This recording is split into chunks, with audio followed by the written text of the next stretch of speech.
할렐루야.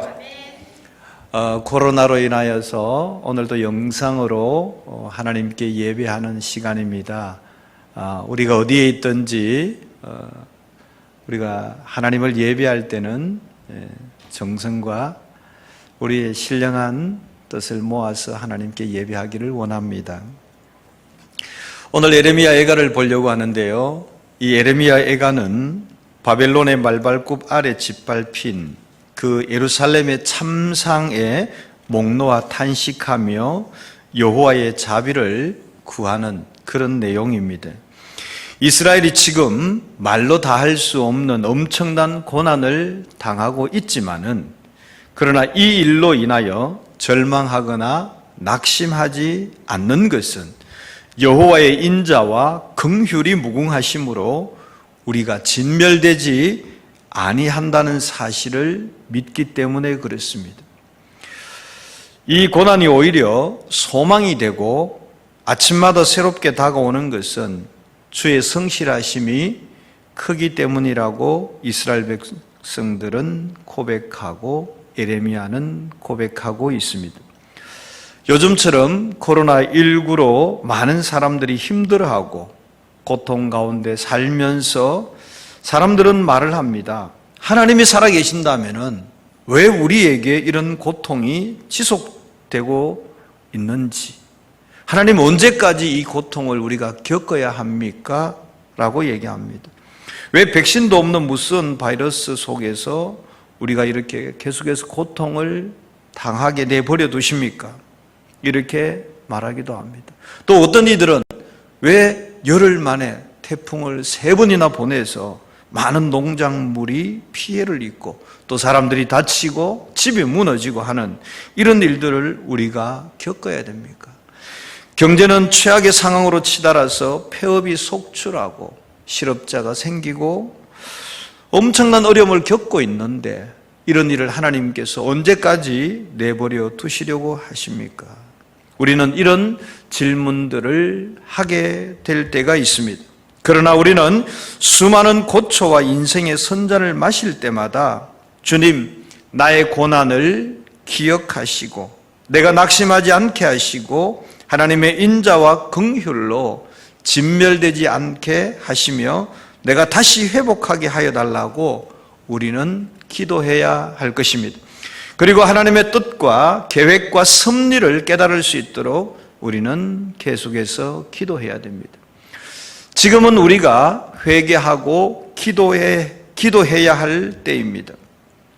사실 우리가 살아가는 인생 가운데는 수많은 고난과 고통과 불행은 늘 우리 앞에 도사리고 있습니다. 그러나 우리들이 이러한 고통과 불행을 당하는 것을 하나님께서는 보시기 좋아서 그냥 내버려 두시는 것이 아닙니다. 예레미야 애가 3장 33절 말씀에 보면은 주께서 인생으로 고생하게 하시며 근심하게 하심은 본심이 아니시로다라고 말씀하고 있습니다. 즉 우리가 고생하고 근심하는 것을 하나님께서 본심이 아니다, 다른 의도가 있다라는 얘기입니다. 우리가 얼마 전에 태풍을 3번이나 겪었습니다. 태풍이 오고 해일이 밀려오는 것이 건물을 파괴하고 사람들에게 손해를 끼치는 나쁜 일만 하는 것은 아닙니다. 인간들에 의해서 죽어버린 바다를 인간이 고칠 수가 없으니 창조주 하나님께서 태풍을 일으켜서 바다 밑바닥을 뒤집어 정화시켜서 바다로 하여금 다시금 숨쉬게 하고 그렇게 함으로 인간도 그 바다와 함께 살아갈 수 있게 하는 그런 좋은 기능도 가지고 있습니다. 다시 말해서 우리로 하여금 인생의 수많은 고통과 환난을 경험하게 하는 것은 나의 근원을 돌아보게 하시고 또 우리의 믿음을 새롭게 하시며 우리 인생의 유익이 되게 하시기 위함인 것입니다. 그렇다면 구체적으로 하나님께서는 왜 우리에게 고통을 주시고 어떤 유익을 주시는지를 알아보면서 함께 은혜 나누기를 원합니다. 첫 번째, 하나님께서 우리에게 고통을 주시는 이유는 우리로 하여금 하나님을 다시금 찾게 하기 위함입니다. 하나님께서는 우리에게 고통을 주시는 것은 하나님이 창조주 되신다는 사실을 다시 기억하라는 겁니다. 하나님께서 축복의 근원이 된다는 사실을 기억하라는 겁니다. 우리는 늘 살면서 창조주 하나님을 잊어버리고 축복의 근원이 하나님이라는 사실을 잊어버리고 살 때가 있습니다. 내가 잘해서 되는 줄 알고 모든 복이 나로 인하여서 생기는 줄 알고 착각하고 지날 때가 있습니다. 하나님의 형상으로 지음받은 인간은 하나님을 경외하며 살아야 할 존재임에도 불구하고 우리가 죄를 짓고 또 하나님을 의지하기보다는 내 자신을 의지하고 살아갈 때가 많습니다. 그래서 하나님께서는 우리에게 고난을 통하여서, 이 고통을 통하여서 창조주 하나님을 기억하라고 다시금 그 하나님을 찾게 하기 위하여서 우리에게 고난과 고통과 어려움을 주시는 것입니다. 이스라엘 백성들이 애굽에서 평안하게 살 때는 하나님을 찾지 않고 하나님을 부르지 않았습니다. 그러나 바로에 의해서 그들이 괴롭힘을 당하고 고된 노역을 할 때 그들은 하나님 앞에 부르짖었습니다. 살려달라고 부르짖었던 것입니다. 마찬가지로 사람들이 편안하고 세상에 소망을 두고 살 때는 하나님을 찾지 않습니다. 하나님을 의지하지 않습니다. 내가 기준이 됩니다. 내가 기준이 되어서 하나님 도와주시지 않으셔도 됩니다. 내가 알아서 다 할 수 있습니다. 내가 능력이 충분합니다라고 이야기합니다. 그래서 그때 우리는 하나님을 찾지 아니하고 하나님을 의지하지 않습니다. 그러나 그렇게 살던 인생이 고통을 당하고 실패를 만나고 질병이나 절망의 벽에 부딪히게 되면 그제서야 하나님 앞에 항복하고 나오는 것을 보게 됩니다. 그제서야 하나님을 다시금 찾게 되는 것을 우리가 보게 됩니다. 아마도 여러분 중에도 삶이 평안하고 아무런 어려움이 없었다면 어쩌면 지금 예수를 믿지 아니한 분들도 있을 것입니다. 그러므로 환난과 고통이 그 당시에는 쓰리고 아프지만은 하나님께서는 이러한 고통의 시간을 통하여 하나님의 자녀들로 하여금 하나님을 다시금 찾게 하는 아주 요긴한 방법 중에 하나인 것입니다. 지금 여러분이 당하고 있는 고난을 통하여서 하나님을 다시 만나게 된다면은, 내가 다시 하나님을 경험하게 된다면은, 내가 다시 하나님을 찾게 된다면은 그것은 오히려 그 고난이 우리에게 유익이요, 무한한 은혜요, 축복의 시간이 됨을 믿으시기를 바랍니다. 그러므로 지금 내가 당하고 있는 고난의 시간을 원망할 것이 아니라 오히려 하나님을 찾게 하심에 감사하며 이 고난의 시간을 견디고 나갈 수 있기를 원합니다. 아무리 큰 고난이 우리에게 다가와 있다 할지라도 이 또한 지나갈 줄 믿습니다. 하나님께서 우리에게 고난을 주시는 두 번째 이유는 하나님께 순종함을 배우게 하기 위해서 그렇습니다. 우리가 살아가면서 대부분의 환난과 고통은 언제 주어지느냐? 하나님께 순종하지 아니하고 내 멋대로 살고 죄를 짓게 될 때, 그때 고통의 순간이 오게 되는 것입니다. 고통이 내게 임하면 어떻게 됩니까? 우리는 그제서야 잘못을 깨닫고 회개하고 주님께 돌아가게 되어지는 것입니다. 시편 119편 67절 말씀에 보면은 고난 당하기 전에는 내가 그릇 행하였더니 이제는 주의 말씀을 지키나이다 라고 고백하고 있습니다. 내가 고난 당하기 전에는 그릇 행하였다. 내가 고난 당하기 전에는 내 마음대로 했다는 거예요. 하나님의 뜻대로 하지 않고 내가 그릇 행하였다. 하나님의 계명에서 벗어나고 하나님의 뜻에서 벗어나고 내 마음대로 했다는 거예요. 그러나 이제는 고난 당하고 난 다음에는 내가 주의 말씀을 지키나이다. 주의 약속의 말씀대로 살아간다는 고백입니다.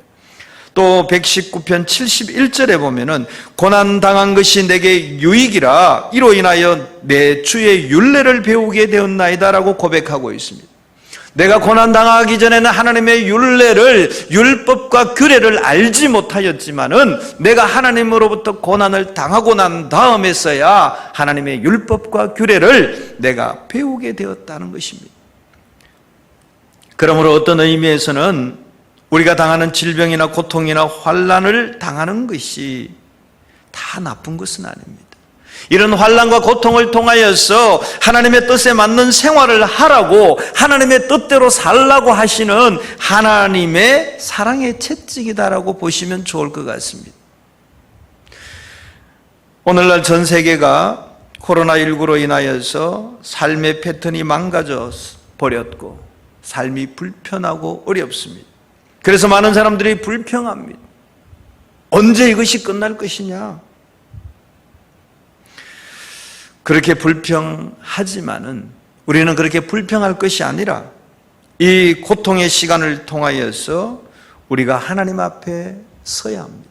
내가 혹시 하나님 앞에 범죄한 일은 없는지, 내가 하나님의 말씀에 불순종한 것은 없는지 우리는 자기 자신을 돌아보고 회개하며 진노 중에라도 긍휼을 베풀어 달라고 기도해야 할 때인 것입니다.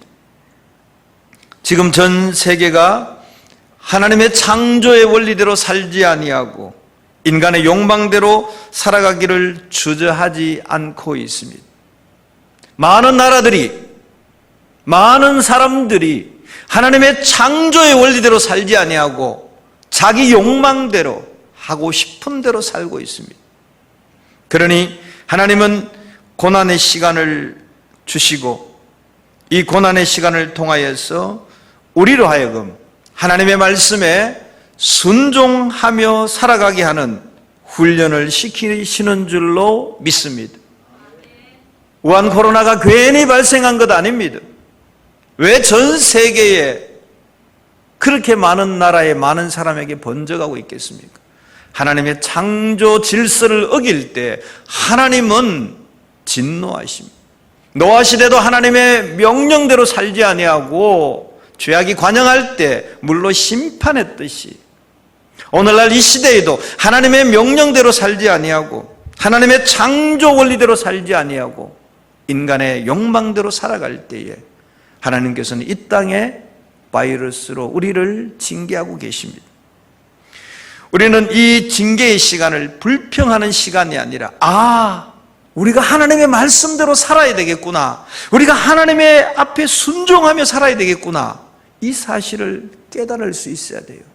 언제쯤이면 우리가 마스크를 벗을 수 있을까? 언제쯤이면 백신 넣을까? 이거에 우리의 관심사가 있는 것이 아니라 왜 이런 일이 생겼을까? 우리가 하나님의 창조 질서대로 살지 아니하고 동성애를 옹호하고 하나님께서 원치 않는 방법대로 살아가니까 하나님께서는 죄악이 관영한 자리는 소돔 땅에도 마찬가지고 진노하시는 것입니다. 여러분, 모세가 광야에서 40년 동안 고난의 시간을 보내면서 무엇을 배웠습니까? 자기 혈기대로 사는 것이 아니라 하나님의 명령에 순종함을 배우기 위한 시간을 40년을 보냈습니다. 바울이 다메섹 도상에서 부활하신 예수 그리스도를 만났습니다. 그리고 바로 사역하러 가지 않았습니다. 아라비아 광야로 가서 3년 동안 훈련했습니다. 무엇을 훈련했겠습니까? 자기 자신을 비우고 하나님의 말씀에 순종함을 배우게 되었던 시간이었습니다. 하나님께서는 내 인생에, 여러분 인생에 엄청난 고난을 주시는 것은 그 고난의 시간을 통하여서 하나님께 순종하는 법을 배우게 하기 위한 시간인 줄로 믿으시기를 바랍니다. 우리가 이 고난의 시간을 그냥 덧없이 보내면 안 됩니다. 아무 생각 없이 언제 끝나느냐고 그것만 카운트하고 있으면 안 됩니다. 이 고난의 시간을 통하여서 우리가 하나님의 말씀에 순종하는 것을 빨리 깨우쳐야 돼요. 그러면 빨리 끝이 나는 겁니다. 히브리서 12장 11절 말씀에 보면은 무릇 징계가 당시에는 즐거워 보이지 않고 슬퍼 보이나 후에 그로 말미암아 연단받은 자들은 의와 평강의 열매를 맺느니라 말씀하고 있습니다. 우리가 오늘 징계를 받는 것, 그 당시는 참 즐거워 보이는 것이 아니라 힘들고 어렵습니다. 그러나 그 시간을 통해서 깨닫고 나면은 나중에 보면은 그 시간으로 말미암아 우리가 의와 평강의 열매를 맺는다고 했습니다. 우리가 당하고 있는 고난의 시간을 우리는 깨달아야 합니다. 왜 우리에게 이런 일이 생겼을까? 하나님의 말씀에 순종해야 되는구나. 하나님의 말씀에 순종하지 아니하면 이 시간이 길어져요. 하나님의 말씀에 순종하고 빨리 돌아올수록 시간이 짧아지는 거예요. 그래서 우리는 이 고난의 시간에 다른 것 하는 거 아니에요. 빨리 무릎 꿇어야 돼요.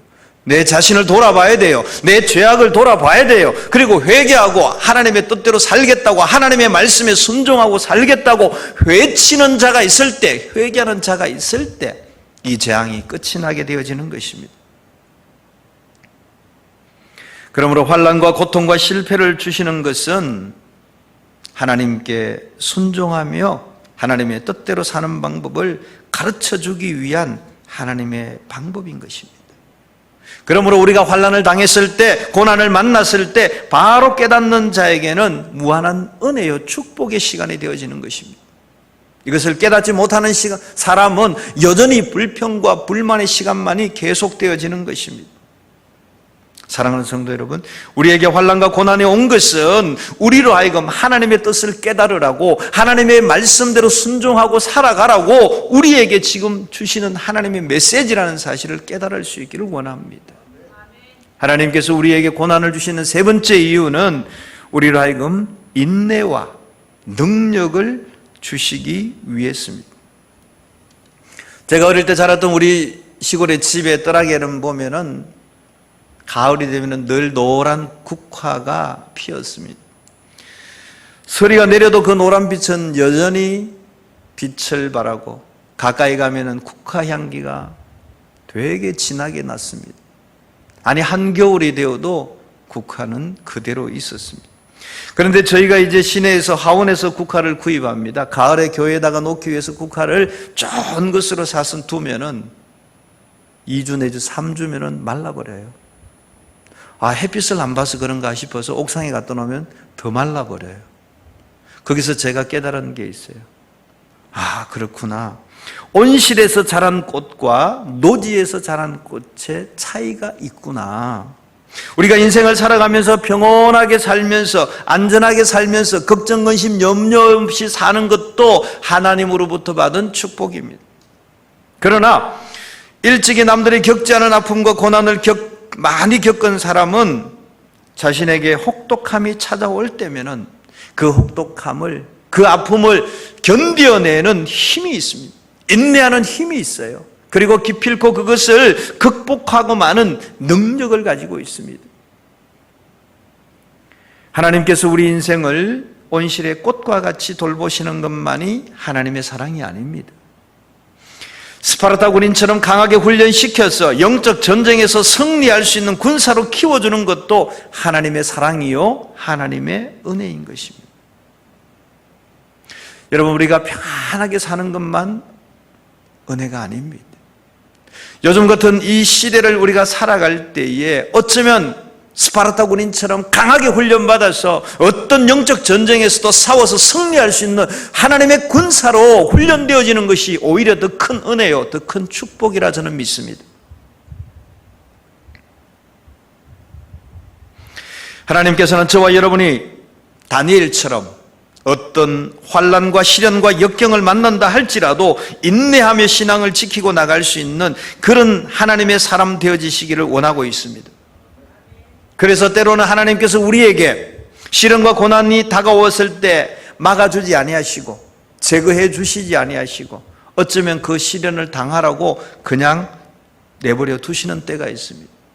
그것은 하나님이 우리를 사랑하지 않아서가 아닙니다. 하나님의 능력이 없어서가 아닙니다. 우리로 하여금 온실의 화초로 자라게 하지 아니하고 노지의 국화처럼 자라서 어떤 추위에도 어떤 외환에도 견뎌낼 수 있는 하나님의 군사로 훈련되게 하시기 위해서인 것입니다. 오늘날 우리가 이 어려운 시대를 살아갈 때에 하나님, 왜 우리에게 이렇게 오래 고통 가운데 있게 하십니까? 원망하는 사람이 아니고 이 시간을 통하여서 우리가 영적으로 더 강해지는 하나님의 군사 되어지기를 원합니다. 이 얘기는 많이 들었을 겁니다. 아프리카에 가면은 어느 강에 물결이 너무 세서 맨몸으로는 지나가질 못한다고 합니다.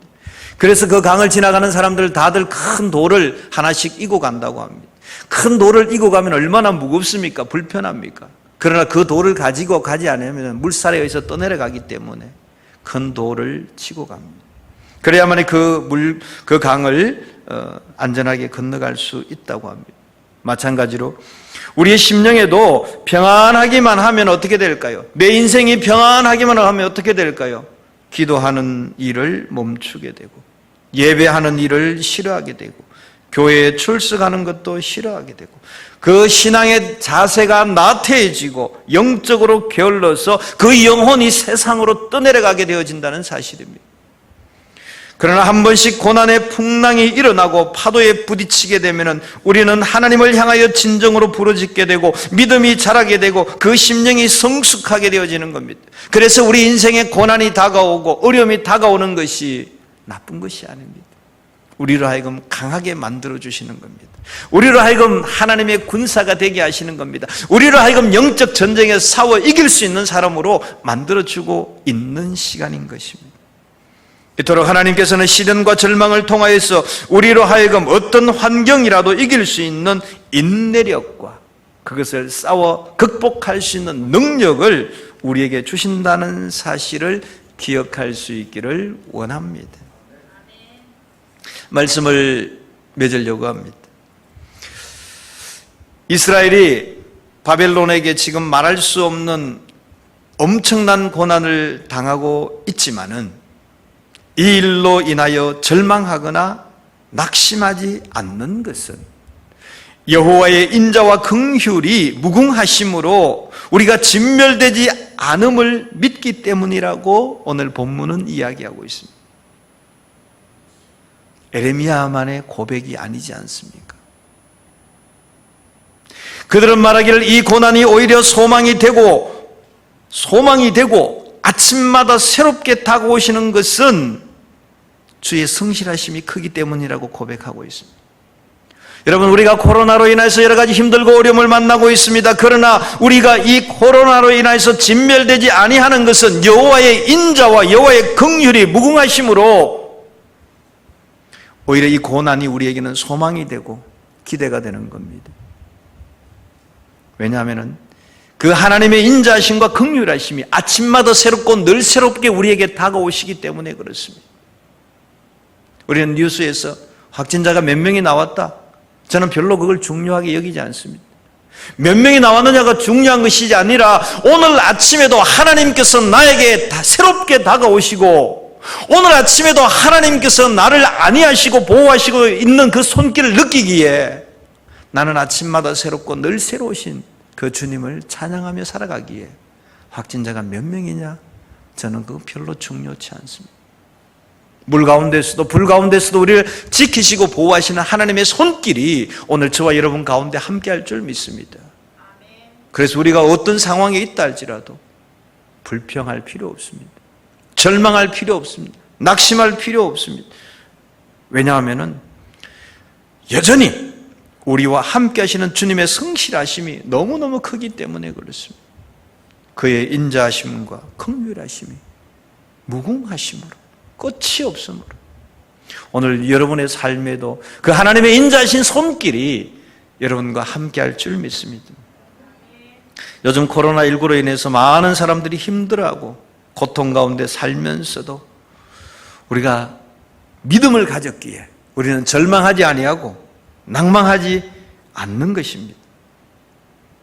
그리고 또 하나 우리가 기대할 것은 다시 회복하게 해주실 것을 믿기 때문에 다시 우리로 하여금 회복하게 하실 것을 믿기 때문에 우리는 오늘도 당당하게 살아갈 수 있는 것입니다.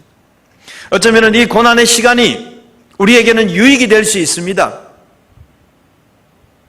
내 인생에 이런 고난이 없다면 정말 내 믿음을 한번 달아볼 시간이 없지 않습니까? 우리는 교회만 열심히 출석한다고 내가 믿음 있는 사람인 줄 착각하는데 아닙니다. 이런 고난의 시간이 왔을 때 정말 내 믿음이 있는지 내 스스로 한번 발견해 볼 수 있는 겁니다. 주님께서 마지막 시대에는 알곡과 죽정이를 가른다고 말씀하셨습니다.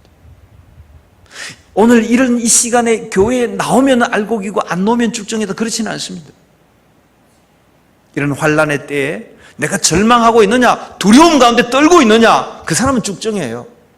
그러나 내 이 환난 가운데에서도 하나님을 믿는 믿음이 확실한 사람, 오히려 이 고난이 소망이 되는 사람, 여호와의 인자와 긍휼이 무궁하다는 사실을 믿고 나를 다시금 회복하실 것을 믿는 믿음이 있는 그 사람은 알곡이에요.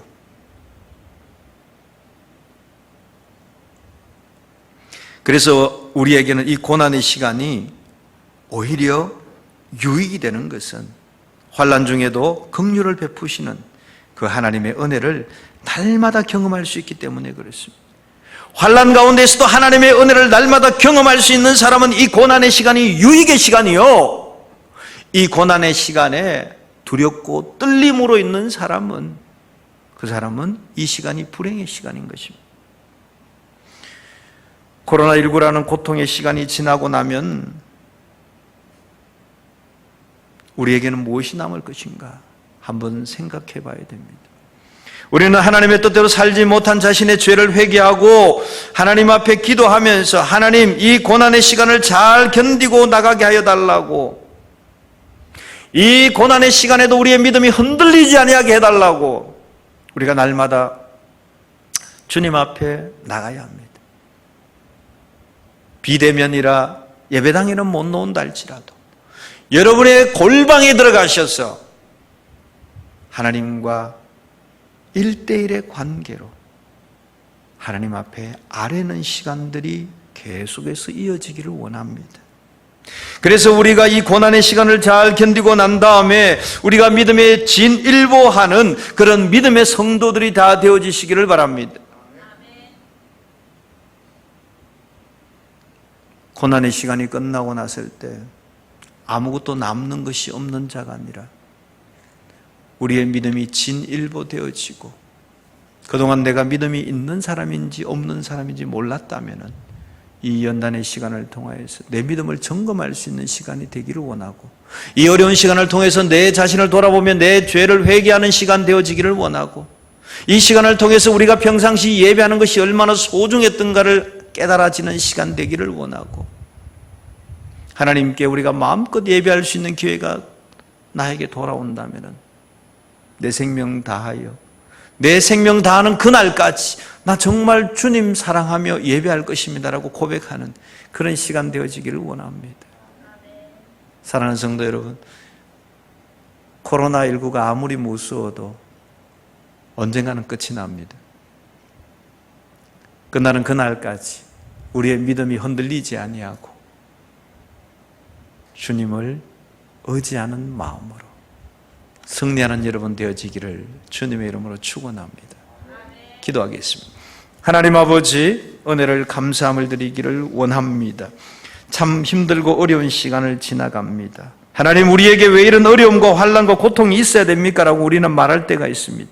하나님께서 이 시간을 통하여서 우리로 하여금 하나님을 다시 찾게 하시는 시간인 줄 믿습니다.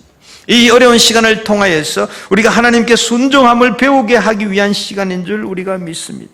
하나님, 우리 인생의 고난의 시간을 통하여서 내가 인내하고 지나가게 하시고 그 어려운 환난을 극복하고 넘어갈 수 있는 능력을 주시기 위한 시간인 줄 믿고, 우리에게 다가오는 이 모든 고난의 시간을 오히려 우리가 감사하며 살아가게 하여 주옵소서. 이 고난 때문에 우리가 절망할 필요도 없고 낙심할 필요도 없습니다. 왜냐하면 하나님의 인자심과 긍휼하심이 무궁하심으로 우리가 절대로 진멸되지 않는 사실을 우리가 믿기 때문에 그렇습니다.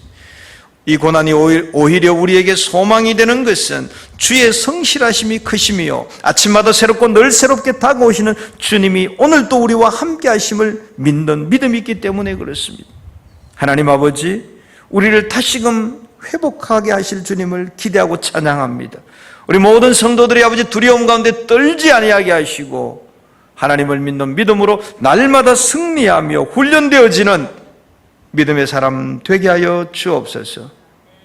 감사드리옵고 예수 그리스도 이름으로 기도드리옵나이다. 아멘.